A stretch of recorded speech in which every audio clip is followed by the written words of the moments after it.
మన మాజీ మంత్రి గుడివాడ అమర్నాథ్. ఓ విధంగా చెప్పాలి అంటే గుడివాడ అమర్నాథ్ అంటే అసల ఏ విధంగా పేరంటే, ఆ పేరు మీద జనాలకు తెలిసిన దానికంటే కూడా వేరే పేర్లు ఎక్కువుంటాయి. సో, ఆ విధంగా అది ముద్దు పేరు అనాలా, నిక్‌నేమ్ అంటారా etcetera, etcetera whatever. Gudivada Amarnath. ఈయన మొత్తానికి నిన్న ప్రెస్ మీట్ పెట్టారండోయ్! ఏదైతే మేనిఫెస్టో రీకాలింగ్, బాబు గారి మేనిఫెస్టో రీకాలింగ్ ఉంది గదా! దానికి సంబంధించి కార్యక్రమం అట.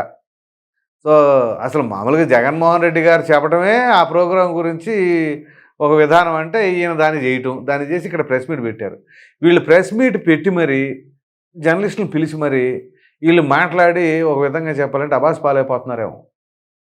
నిన్న ఒక విలేకరు అడిగిన ప్రశ్నకి ఈయన చెప్పిన సమాధానం అది.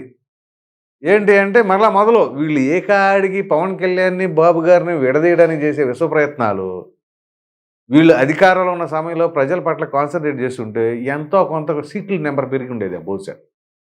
ఎప్పటికప్పుడు పవన్ కళ్యాణ్, చంద్రబాబు ఇద్దరు విడిపోవాలి, విడిపోవాలి అని చెప్పేసి కళ్ళల్లో నిప్పులు పోసుకున్నారంటారు ఇంట్లో పెద్దలు.